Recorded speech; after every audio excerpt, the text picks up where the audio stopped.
Welcome, everyone, to Couch Potato Diary as we close the week here with a Fights in Football Friday. My name is Peter Klein. Thank you all very much for downloading and for listening, and for those of you on YouTube watching today. Coming up on the show, it is, like I said, Fights in Football Friday, the first one for a little while, as we were just in Fightin' Friday mode, but we have a busy show coming up today, previewing UFC 292, and we are getting into our NFL previews, looking at difference makers on each team, and we are continuing with our fantasy football look. We're getting into my dudes, and we're getting into mock drafts as well. We've done 2 mock drafts so far, and we're going to start the program today with our third one, if for no other reason than it is the easiest. It's easier for me to do this now in recording on video. So, yeah, you can find me on social media, Twitter, Instagram. I'm at Primetime Klein, twitch.tv/primetimepk, and you can email the show, couchpotatodiary@yahoo.com. Off the bat, I do want to join a long list of people in just sending out well wishes to those affected by wildfires, again, out here in Western Canada, both in Yellowknife and out in Kelowna, and delayed, but same thing goes for what happened out in Maui as well. So hopefully this can be a bit of a distraction, and we will move on under that premise. So it is time now. Mock draft number 3.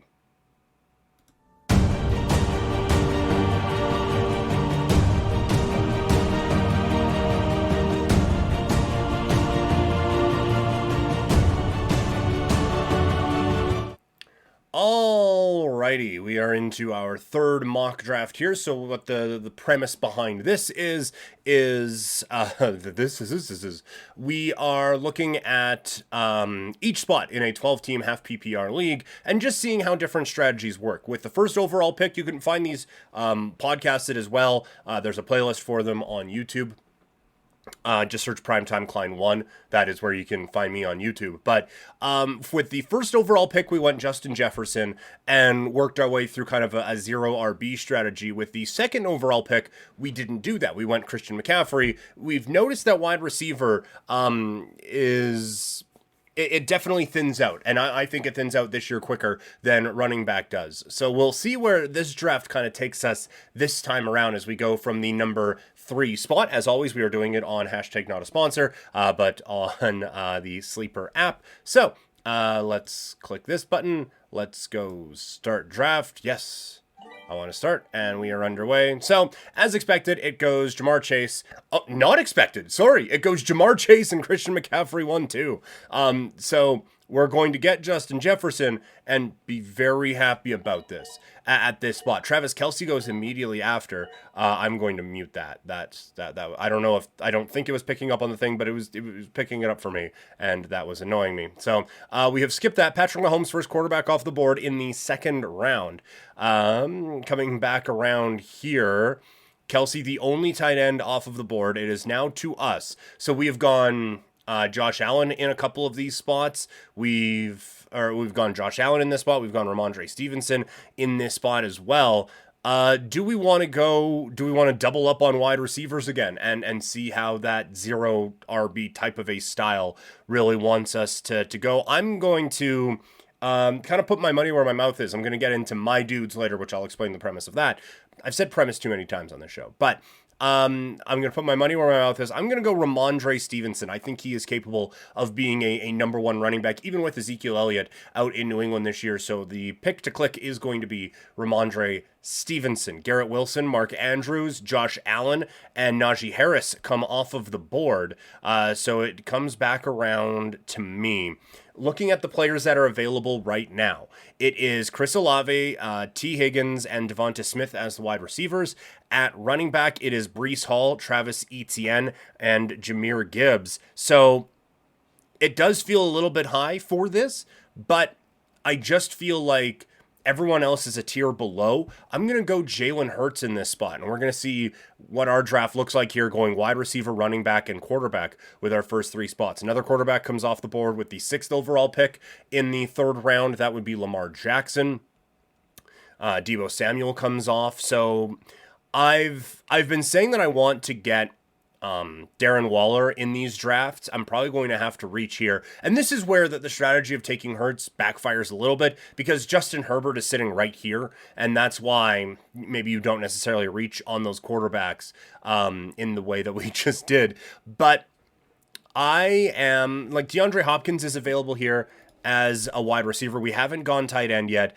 We've been around too late in waiting on Darren Waller. Waller is probably going to be my 5-3 pick coming around here. We're at 410 right now.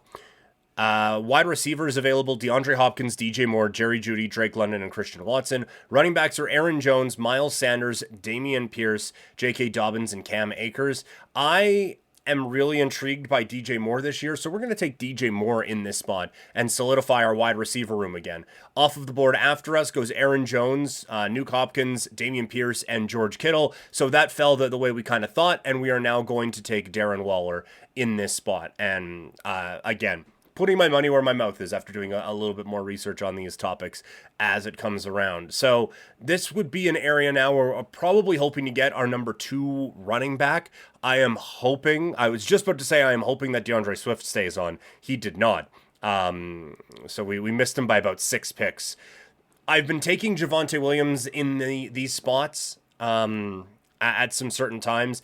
Dalvin Cook is also available. We were gifted him, is one way of putting it, in one of our last ones. Javonte Williams, I just feel like he is someone that, yes, he is coming off of an injury, but he was so talented a couple of years ago. I just don't feel like this is a running back that is going to really disappoint. So as our RB2, I feel comfortable in taking Williams here. After us, it's Hollywood Brown, Dalvin Cook, Michael Pittman, and Isaiah Pacheco. I'd be interested to go with a bit more of a sure thing, I guess, in a David Montgomery to kind of back up Javonte Williams there. And you look at the wide receivers around, it's Christian Kirk, Mike Evans, JSN, Deontay Johnson, and George Pickens. So again, not loving what we are seeing from the wide receiver spot. So I am going to go with another running back here, and we're going to go David Montgomery in this spot. Players that we're kind of hoping to come back around by the time we are drafting one more time. There isn't really like a major target coming up here in the draft as it's circling back around. A couple more quarterbacks have gone off the board. Tua and Dak Prescott. Deshaun Watson goes as well. So now we are back around. It's Kadarius Toney available along with Quentin Johnson, Brandon Cooks, Michael Thomas at wide receiver. At running back, available is Zach Charbonnet, Rashad Penny, and Brian Robinson. I really like Rashad Penny. I think he's going to get a bit of that backfield in Philadelphia, that they do split things a fair amount. He does get hurt a little bit, and I'm worried that we're going with a couple too many injury-prone running backs here, but I'm going to go Rashad Penny in this spot and continue to round out our running back room. Wide receivers that are available as it comes back to us after Anthony Richardson goes: Brandon Cooks, Kadarius Toney, and then Charbonnet. So Quentin Johnson's out there, Michael Thomas, Zay Flowers, Juju Smith-Schuster, Cortland Sutton, Elijah Moore, and Jameson Williams. We've gotten Zay Flowers in this spot before. I like Zay Flowers a fair amount, and the potential for that offense out in Baltimore. Quentin Johnson's an interesting name given how banged up that receiver room can get in LA. So we're going to take a gamble on a rookie running back here for the second year in a row, or for the second draft in a row here. And we're going to go Quentin Johnson in this spot. So as we, this one falling actually a little bit differently. We've rounded out our running back room here early, and now we'll see what's available for us at wide receiver as things come back around to us. So it swings back. We are back on the clock, and it's a number of wide receivers now that are available: Elijah Moore, Jameson Williams, Alan Lazard, that are ADP-wise supposed to be going in this neighborhood. For running backs, the top ones available: Damian Harris, Elijah Mitchell, Jerick McKinnon, Condre Miller, and Raheem Mostert. So also, if you're wondering for quarterbacks, Geno Smith is available here, as well as Daniel Jones, Jared Goff, Russell Wilson, and Bryce Young. So there isn't really an obvious, okay, that this is the one we have waited for this spot here. I think I'm going to go Damian Harris. He's just a solid running back on a very good offense. So once again, really building up this running back depth, but I feel like after a couple of riskier picks, this one's a bit more of a safer one at running back. So now we're starting to look ahead. We have 2 picks that aren't kicker and defense left. 3 picks, sorry, that aren't kicker and defense coming up. Looking at those available, Elijah Moore is really interesting. The number 2 receiver in Cleveland, maybe the number 3 or 4 option in Cleveland doesn't intrigue me a whole lot. We've gone Jerick McKinnon before in this spot, and I think I might go there again. But one more time, our wide receiver depth is certainly lacking. And when you look at the options that are left, there aren't a ton that make you get really excited. So this is why we have been going wide receiver a little bit earlier on in drafts, because now you're looking at this and it's like, Jerick McKinnon feels like almost like a luxury purchase here. We are going to go with McKinnon. But yeah, I'm not loving how the wide receiver rooms end up as we have kind of waited on wide receiver here. And as you kind of see it come along, it just looks gross at receiver the later into drafts that you go. So we come back around here. I am going to go receiver in this spot. I'm going to go Romeo Doubs. I think that there's still actually a bit of potential in the Green Bay offense, and I feel like at this point, we're not paying a premium for it, so Romeo Doubs is going to be our wide receiver there. Higbee, Foreman, Jalen Warren, and Mingo come off of the board. Running backs, that there isn't one that really gets me all that excited at this point, so I think we are going to go wide receiver one more time, and we're going to go with another big play type of a threat in Rondale Moore. And this is where, and honestly, I'm probably going to start doing this. This is where I think you could justify going kicker and defense in these spots is right there, because at that point, in the 13th round, I have not loved any option that we've got there so far, and we find ourselves on the tail end of both a kicker and a defense run. So we're going to take the Jets defense here, and it's going to swing back around to us, and we will go with kicker Brandon McManus, who we have always gone with. So this is probably, of the 3 that we've done so far, the one that I like the least. And I'm seeing now that maybe the decision to reach on Darren Waller there in that 5th round maybe does come back to bite us a little bit. Miles Sanders comes off of the board. J.K. Dobbins comes off of the board. Jerry Jeudy, Chris Godwin, Drake London.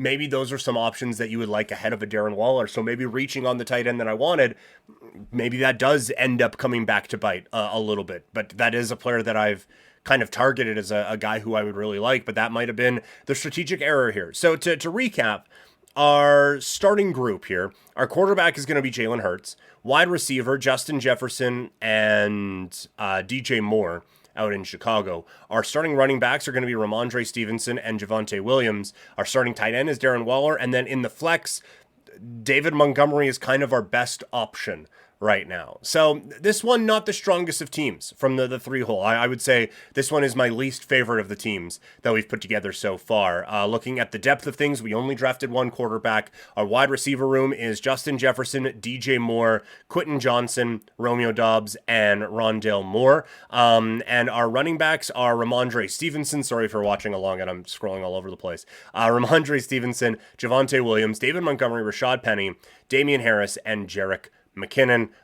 We have the Jets defense, and we have Brandon McManus as our kicker. So that is what it looks like, or what it could look like if you go from the 3rd overall position in your fantasy draft. Like I said, I'm doing all of these picks 1 through 12 and going to be putting them up as podcasts as well as having them in a YouTube playlist. So if you want to see and kind of follow along, that is the place to do it there. So that is another mock draft here from Couch Potato Diary.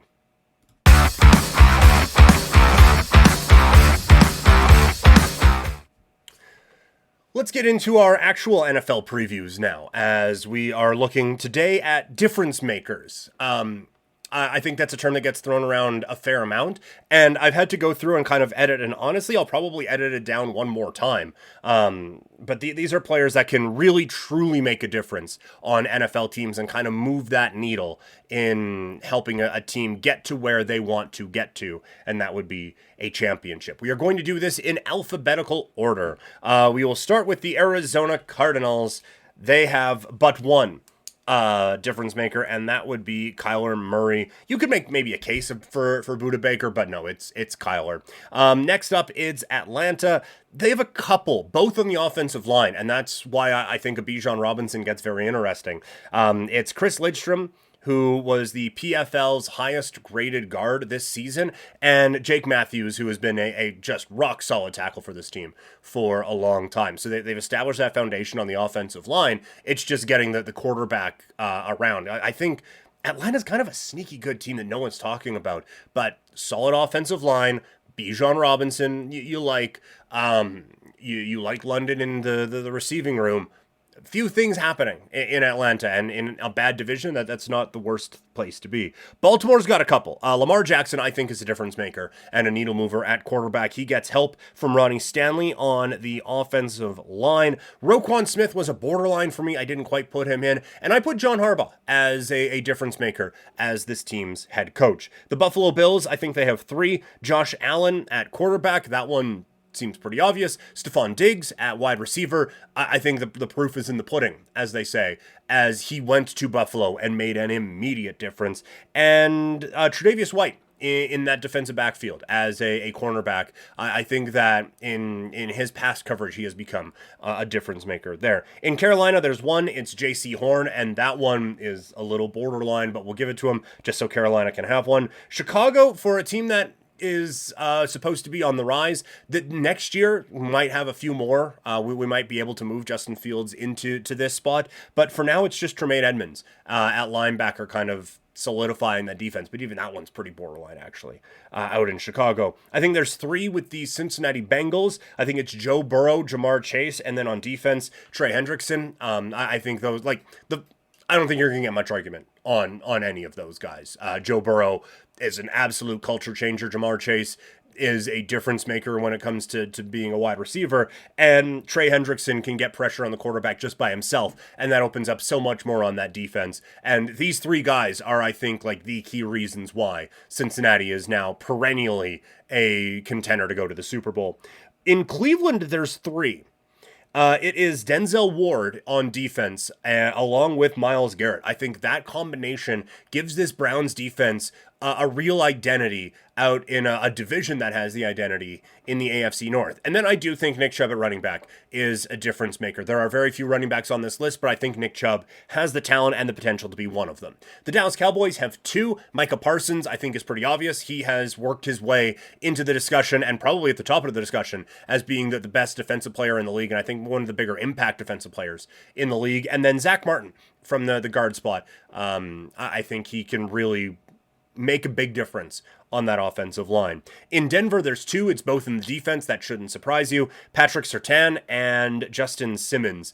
Both going to be key cogs of what Denver is looking to do this year. But you look at that Denver Broncos team a season ago, if they were able to put up anything offensively, then this is a team that is competing for a playoff spot. It's just the offense was historically bad, but that defense was so good that even with a historically bad offense, they were able to stay in games, and those two guys are a big part of it. There's one in Detroit. It's Aiden Hutchinson. Penny Sewell, I wanted to put on there. We just haven't seen it enough yet, but Aiden Hutchinson is an absolute game wrecker, I think, on the defensive side of things, and I think he alone makes a big difference for Detroit's defense. In Green Bay, there's two. Jair Alexander on the defensive side of things, and on the offensive line, David Bakhtiari has just been such a force for what this team has been looking to do when healthy. He is just an absolute monster on the offensive line in Green Bay. There's one in Houston, and it's borderline, but Laramie Tunsil is the one that I end up going with there. In Indianapolis, there's actually three. Guard Quentin Nelson, who has just been a big part of things there for a little bit. DeForest Buckner on the defensive line. And you know what? I'm going to stick with just two. I had three written down, but I'm just going to go with two on this one. Jacksonville, I think they have two, one on either side of the ball. Trevor Lawrence and Josh Allen. I think those are two guys that you can, we talk about building foundations. Those are two guys that you build a foundation around. And quite frankly, if Calvin Ridley gets to his potential, they're going to have a third one on this list for next season. Kansas City has four. That shouldn't surprise you. They are the Super Bowl champions. Up first is pretty clearly Patrick Mahomes, along with tight end Travis Kelce. Just those two guys win you football games. And on the defensive side of things, Chris Jones, Ditto. And then I have Andy Reid as the head coach. I think he is one of the head coaches in this league that makes a difference. Flipping through the notebook, we continue. On Vegas, surprisingly, there's two. Max Crosby, a real game wrecker as a pass rusher, and Devontae Adams is still a wide receiver that can, take these football games over. The Chargers have three. Justin Herbert on the offensive side of things. It's criminal what has happened to him in the first couple of years with the Chargers, and hopefully now with Kellen Moore there can really unlock something in this Chargers offense. And then on the defensive side of things, it's Joey Bosa and Derwin James, two perennial all-pro players in the National Football League. The Rams have three. Cooper Kupp, I think, is still that guy. You saw that in the Super Bowl they won a couple of years ago where Matthew Stafford was just like, look, we're just going to throw it to this guy the whole time and kind of assume that's going to be enough. And also Aaron Donald at defensive tackle. Maybe not what he was a couple of years ago, but he still very much is. And then Sean McVay, I still think, is one of the better minds in the sport. Just had some injury issues to work through last season. In Miami, they have three. It is Tyreek Hill at the wide receiver, Jerry Armstead, on offensive tackle. And I have a coordinator here. I have Vic Fangio as he goes to Miami and will really solidify things on the defensive side of the football. So I think he was a very highly sought after defensive coordinator, and him going to Miami makes them a really intriguing team in the AFC East. Minnesota, it's Justin Jefferson and Danielle Hunter, and even Hunter is a bit of but Jefferson's probably the best wide receiver in the league. As we've noted, we've got him twice in fantasy mock drafts, so hopefully that's a trend that can continue for me. New England, it is Matthew Judon. That is the only one I see, and I'm not even putting Bill Belichick on there anymore. He's going to have to, not that he has anything to prove, but for the modern right here and now, that's something that I think you're going to have to see a little bit more from him. New Orleans, it's borderline, but Alvin Kamara, maybe. There's not a lot on this team. There isn't they have good at a lot of positions, but difference makers, not a lot on this New Orleans squad. The New York Giants, I think there's three. Saquon Barkley absolutely is. If you take Saquon Barkley away from this offense, it is one of the, if not the worst offenses in the NFL. That alone makes him a difference maker. And on the defensive side of things, Dexter Lawrence as well as Kayvon Thibodeau are going to be listed there. For their roommates, the New York Jets. Sauce Gardner at cornerback. It's year one for Gardner and for Garrett Wilson, but they both make the list. They were just absolute tone setters in turning things around with the Jets. And again, you see proof of concept that these guys are difference makers. They come in and year one turn things around for the Jets. And then Quinnen Williams on the defensive line. I think he is someone that can really cause some problems for game planners in the NFL. Philadelphia's got a bunch of them, and that's why they are the defending NFC champions and such an intriguing team once again this year. I think Jalen Hurts absolutely is a difference maker at quarterback. I do believe A.J. Brown is a difference maker, a wide receiver. I think his acquisition going to Philadelphia really helped unlock another level from Jalen Hurts that got him into this category. Also, Lane Johnson, just anytime he's out, everything falls apart for this team. And I'm going to put Jason Kelce in there as well on the offense. You could just put the whole offensive line, really. And on defense, Hassan Reddick was a game wrecker in the NFC all season long. And I'm going to put James Bradbury there as well. For Pittsburgh, TJ Watt, along with Minkah Fitzpatrick, has a real case for being one of the best the best defensive player in the league. And I still think Minkah Fitzpatrick back there makes a bit of a difference. And I'm going to say Mike Tomlin too, because this is not a very good roster, and he got them above 500 and battling for a playoff spot a season ago. San Francisco's another team that's got a ton of difference makers. The high-end talent on San Francisco is ridiculous. Nick Bosa on the defensive side of things, along with Fred Warner and Javon Hargraves. Those are guys that I think absolutely are. On offense, Trent Williams, again, one of the best offensive linemen in the history of the sport, along with Christian McCaffrey. And I put Deebo Samuel in there. I think because of his versatility and everything that he can bring to a football field, I think that he is absolutely someone who makes a difference in this offense. And then the straw that stirs the drink, Kyle Shanahan is certainly a difference maker on any team that he is a part of. Seattle, Pete Carroll was the main one. And then after that, it's just like, it's a lot of good. And I'm sure in a couple of years, we'll have some guys like, okay, this is one of the dudes who makes a difference. But after that, it's DK Metcalf. I think that he is you put him anywhere, and he is kind of a number one type of a guy. So I think he for sure is a difference maker. Not much in Tampa Bay, a couple borderlines in Tristan Wirfs and Vita Vea. I think they were much more impactful a couple of years ago than they were last year. In Tennessee, it's Mike Vrabel as the head coach, and then Derrick Henry still, like he is a genre-defining running back out in Tennessee. So I think he gets it. And then in Washington, it's two guys on the defensive line. Not nearly enough people are talking about Chase Young coming back from injury, and then Montez Sweat on that defensive line out in Washington as well. So those are your difference makers across the NFL. One more thing in our fantasy football previews, it's not just mock drafts this year. It's a thing that I do called my dudes. And this goes back to something where when I was at Sportsnet 960 doing the fantasy football show, I think I called him a boy, but I'm just gonna stick with my dudes because it looks better when you type it out onto a thing. But this is a couple of guys, like this is a player at each category who I find I am higher on than everyone else. Like these are just guys who like, okay, this is a guy who I absolutely am feeling much better about and probably going to end up with him on a number of different teams. And we tried to get a couple of them on this one, on the mock draft today. At quarterback, it's Tua, and this isn't a bold proclamation, but I feel like there are going to be some major concerns about his injuries. When it's football, man, everyone can get hurt. It's just we saw his very graphically a season ago, and that was very much a problem. But with that offense, and it really felt like he unlocked something going into last season.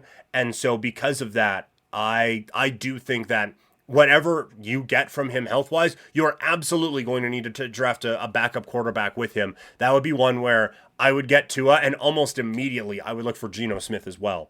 At running back, we got him today, Ramondre Stevenson. I think this is absolutely a back who has number one running back potential. Right now, he's going as the 11th running back. So depending on your format, he's a running back 1 or a high-end running back 2. And he's going 25th overall. So right around second, third round turnarounds. I think that is criminally underrating a really talented football player, and I think overrating the impact that an Ezekiel Elliott is going to have in the running back room in New England this year. At wide receiver, it's Deebo Samuel. He is going as the 13th wide receiver. This is a guy who has wide receiver 1 talent written all over him. San Francisco, this isn't just like a couple of years ago, like a Percy Harvins and guys like that, where, we just got to try to give him the ball in space. That's fucking everyone in the NFL. There are very few guys like, you know what, we just need to get him the ball and have everyone on the defense really crowded around him. Like the goal of the sport is to get people in space. So that apparently I'm fired up about this topic, but Deebo Samuel is someone who has the talent to take advantage of it. It wasn't just like a gadget player or whatever. He gets used in gadget player type of situations, but he is a down-to-down, consistent player. And maybe you worry about the wear and tear, but I think that he is one of the most talented players this league has. And so to be getting him, right now, it's 40th overall, so around the 3rd, 4th round. Yeah. Absolutely sign me up. And then at tight end, we took him today, Darren Waller. He is going as the 6th tight end and 68th overall. I reached on him today and made a mistake on him, but that should not take away from the greatness that is Darren Waller. Okay, that is the football portion of Fights in Football Friday. Now let's get into the fight. It is time to break down UFC 292.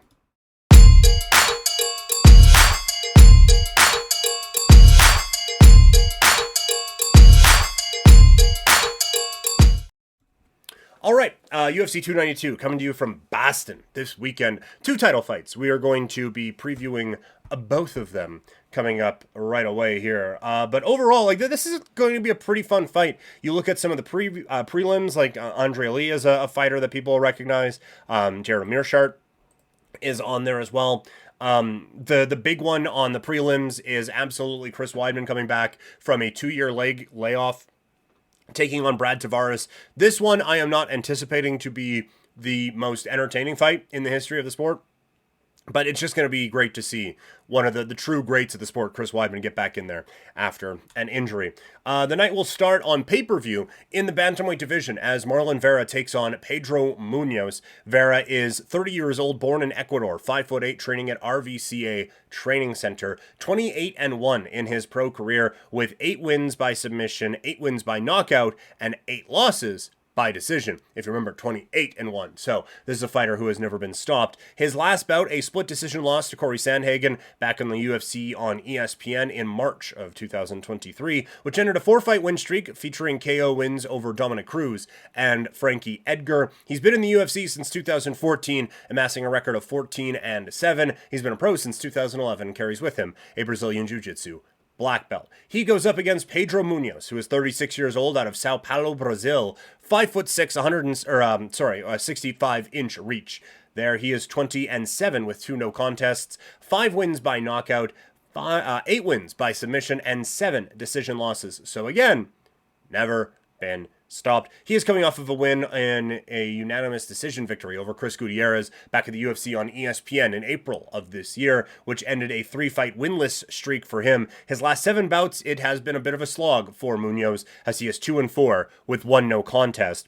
He hasn't finished an opponent since 2019. That was Cody Garbrandt. He's been in the UFC as well since 2014. He is 10-7 with 2 no contests in the Ultimate Fighting Championship. The former RFA Bantamweight champion has been a pro since 2009 and also is a BJJ black belt. So let's pull up some of the odds for this. But this is...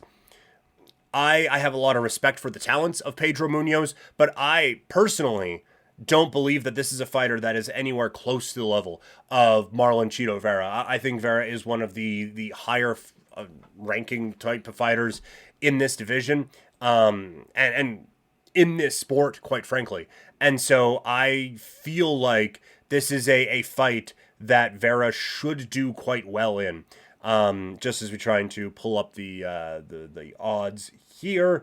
They would suggest that. Marlon Vera minus 188, so probably not a whole lot of value in that. Interesting, you can get plus on both over and under 2.5 rounds. I think Marlon Vera, I think he's going to want to make a real stamp on this. I think that he is going to be a fighter that is in contention for a championship opportunity, depending on how the main event goes with Aljamain Sterling taking on Sean O'Malley. But I think Vera is going to want to put a stamp on this one. So I think an interesting call here is actually to go under 2.5 rounds. We're getting that right now at plus 245. So I think that's an interesting one. I think even though Munoz has never been finished, I think Vera has the power and the capabilities to do just that. Not going to break down Damon Blackshear and Mario Bautista. Blackshear coming off of a win a week ago, coming in on as a late replacement. It will be what it'll be.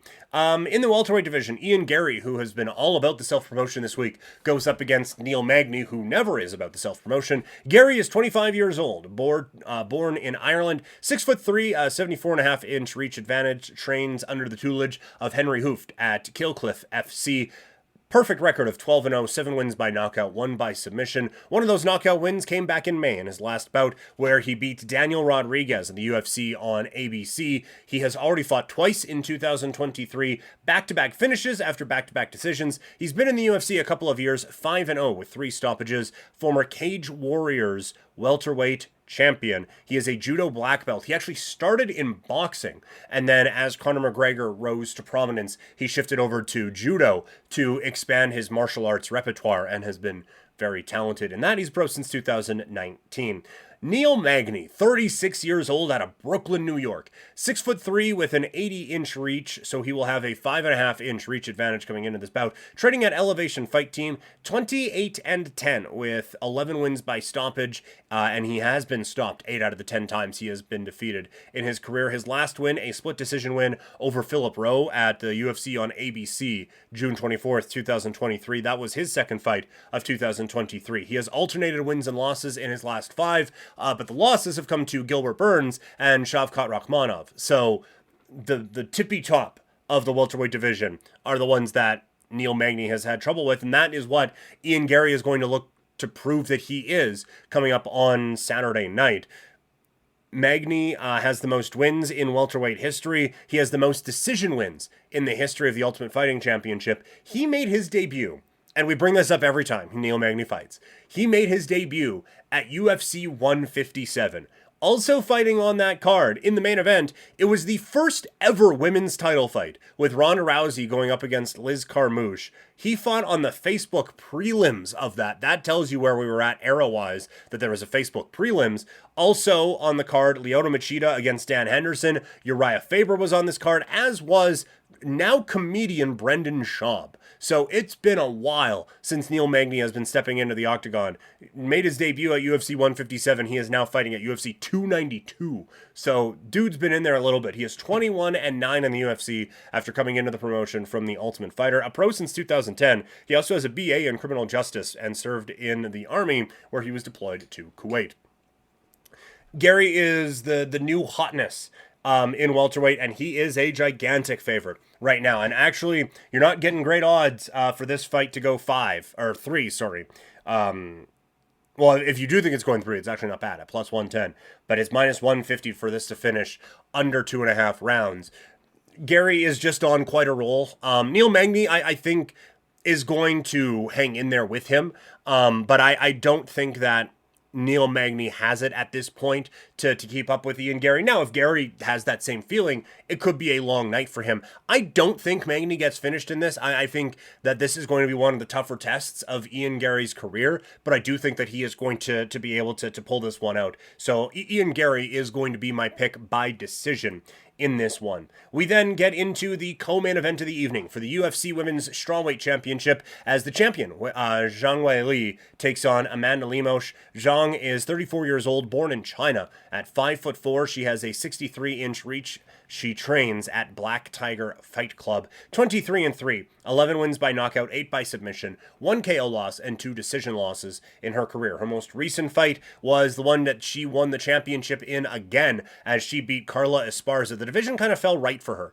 as she had back-to-back losses to Rose Namajunas, and then Rose had a surprise loss to Carla Esparza, but then, just styles make fights, and Weili is it a very horrible style matchup for Carla Esparza, and proved thusly over about 7 minutes of that fight with a submission win there. Back-to-back finishes now over Esparza and Joanna Jędrzejczyk. Back-to-back wins after the back-to-back losses to Rose Namajunas. She's been in the UFC since 2018. She is the first ever Chinese champion and is 7-2 in the UFC. Several outlets picked her as the Female Fighter of the Year in 2022. She's been a pro since 2013, was also a pro kickboxer. Lemos is 36 years old, born in Brazil, 65-inch reach. She trains at the Marajo Brothers team. 13-2-1, 8 wins by knockout, 3 by submission, 1 KO, 1 submission loss. Her last win came at Ultimate Fight Night back at the UFC Apex in November of last year, going up against Marina Rodriguez, a third-round TKO finish there. Back-to-back finishes after a loss to Jessica Andrade. She's won 7 of her last 8 and stopped 5 of them. She's been in the UFC since 2017, 7-2 in that time. The former Jungle Fight Women's Bantamweight champion has been a pro since 2014. The main thing in this is obviously, it's the champion, so that's going, in theory, that's going to be a step up for anyone. This is a gigantic step up in competition for Lemos. She's ranked 5th in the division. I would have felt more comfortable with her getting one more fight before she steps in with the champion here, but the division just kind of broke the way that it has, and now Lemos is in there against Zhang Weili. This is the first ever pay-per-view main card that Lemos is going to be fighting on. Her only other pay-per-view appearance was on the Fight Pass prelims at UFC 259. Aside from that, it has been a whole lot of fight night cards, so this whole week has been like nothing she has ever experienced before, while Weili was showing quite a bit of comfort in this scenario. Lemos is incredibly powerful. Everything she throws comes with a lot of power. Leg kicks, punches, all of it. It was weird. I was watching the Rodriguez fight back. This is a weird way to describe it. She even grapples powerfully. Every movement is so that it hurts you the most. Which is a pretty good attribute to have when you're getting into a fist fight in a cage. But I don't think there is one aspect of the game that she has a technical advantage on Weili on. she was countering Rodriguez really well, but Wei Li is a significantly more skilled striker, I think, than Marina Rodriguez is. And so I don't think those counters are going to be there. I don't think the same openings on the ground are going to be there. And in fact, I would suggest Limo should just avoid that world entirely, even though she's pretty good at it. She is not Zhang Wei Li. So I just, again, just because one fighter is better in an area doesn't mean that it completely cancels everything off. But I think Zhang Weili or Weili Zhang comes away with a pretty convincing win here. Limoges absolutely has a puncher's chance. And if you want to take a bit of a roll at plus 280, then by all means, because it's combat sports and anything can happen.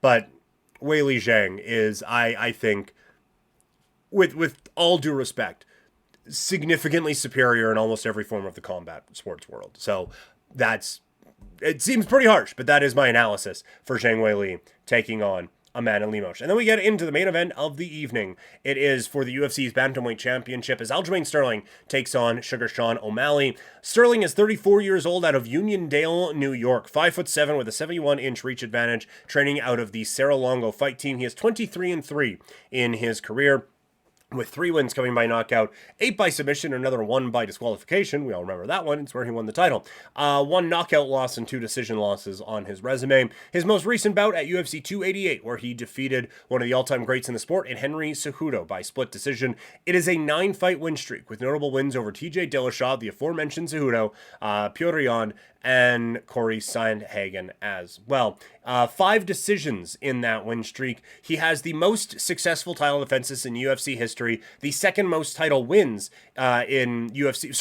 most successful title defenses in bantamweight history in the UFC, and most title fight wins in bantamweight division history as well. He's been in the UFC since 2014 with a record of 15-3. He has been a pro since 2011, a BJJ black belt. After a Div 3 NCAA wrestling career, he joined the wrestling team to stay out of trouble, as some of his siblings, whether it be the 7 full or 12 half siblings that he had, joined gangs when he was growing up. So it's quite the story for Aljamain Sterling. He is going up against someone who it has kind of felt was destined for this area of the combat sports world, getting into championship fights and being at the tippy top of these cards. Sean O'Malley is 28 years old, out of Helena, Montana. At 5'11", training out of the MMA lab, he has a 72-inch reach. 16-1 for his MMA career, 11 wins by knockout, 1 by submission. He was knocked out in his only loss inside the octagon. Split decision win in his last bout came over Petr Yan back at UFC 280, earning him this title shot in that victory in October. Undefeated in his last 5, 4-0 with 1 no contest. The Yan fight was his first decision win since 2018. Going back to UFC 222. His only loss was to Marlon Vera on this card at UFC 252. Been in the UFC since 2017 at 8-1 with 1 no contest after a stint on Dana White's Contender Series. Such an intriguing fight. For Aljamain Sterling, it feels pretty clear that this is going to be his last fight at 135 pounds, especially if he wins this one. He seems destined to move up following this bout. And I think you do have to... It's such a weird resume for Aljamain Sterling, because we just went over it. TJ Dillashaw, Henry Cejudo, Petr Yan, some of the all-time greats at 135 pounds. And yet, Dillashaw arm injury, Cejudo after a long layoff, Petr Yan, need him in the brain while he was illegally down. And then he beat him, to be fair. He then beat him. But we're talking about now 3 of his 4 biggest wins in his career, you can kind of explain off.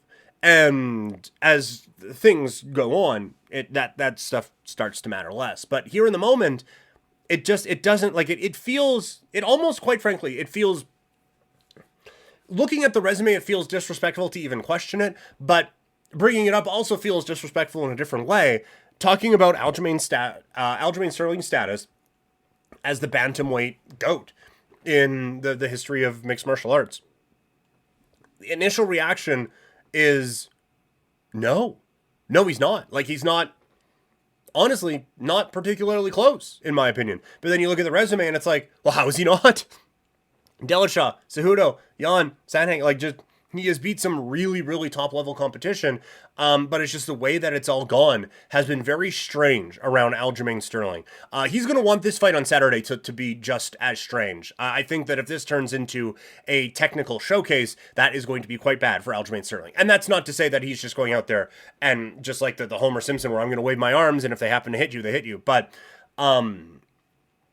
I think that he has been a very difficult puzzle to solve for a number of fighters, and I just have a feeling Sean O'Malley is going to be able to do that. You look at it as they stand, it is only a 1-inch reach advantage. O'Malley just feels so much bigger. He is 4 inches taller. On the ground, Aljamain Sterling is very good. So is Sean O'Malley. Like, I think that O'Malley is a pretty live dog in this one. Right now you can get him at plus 215. I feel like we're getting an upset here. I think Sean O'Malley comes away from this fight as the bantamweight champion. I feel like what he is going to be able to bring on the feet is like nothing that Sterling has really seen a whole lot of before. And I think that he is good enough on the ground that he's going to stop Sterling from taking his back and really having his way in the submission game. So I think that O'Malley is good enough in the areas that Sterling is significantly better at that O'Malley, I think the biggest edge in this fight is O'Malley on the feet, and I think he's going to be able to keep it there. Now, I heard it on a preview today. Sterling is 3 takedowns away from winning this fight, but I just feel like O'Malley is going to be able to keep this on the feet long enough that he's going to be able to do the damage with his hands. I think we get an upset. I think Sean O'Malley wins the UFC Bantamweight Championship, and again, I'm not a huge fan of the dude or anything like that. I just, when I stack these two up, it just feels to me like O'Malley has a bit of the edge in the stand-up, and that is going to be enough to get him the victory. But it's going to be a really intriguing fight, and I think there's going to be a lot of interesting questions. What happens after this, regardless of who wins, in a few different weight classes? Like, this feels like a very significant pay-per-view. Maybe not so much in name value,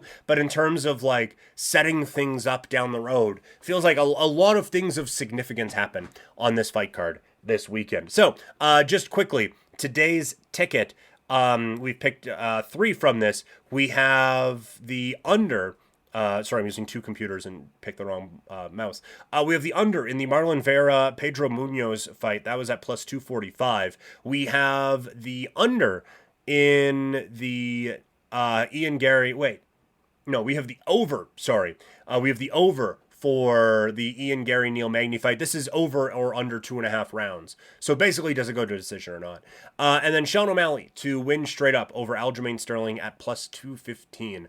Those are the picks that we clicked. Thank you all so much. This has been a really, really fun week. We've been trying a whole lot here on Couch Potato Diary. We're doing a whole lot of stuff on the YouTubes right now. Gonna get a lot of this hopefully up on TikTok as well, so you can follow me on social media, Twitter and Instagram. I'm at Primetime Klein, twitch.tv/PrimetimePK, and you can email the show email the show couchpotatodiary@yahoo.com. At some point this weekend, hoping to have a reaction show up for UFC 292 coming off of the pay-per-view, so we are hoping to have that, and then more football previews into next week. Of course, the Blue Jays will be doing their thing as well. The CFL's rolling. It never stops, but it really is starting to pick up now. It's a really, really fun time, and I'm hoping you're digging what we are putting out. If you have any suggestions at all, email me, couchpotatodiary@yahoo.com, or you can find me on social media, like I said, at Primetime Klein, pretty much everywhere. That's going to do it. Thank you all so much for watching.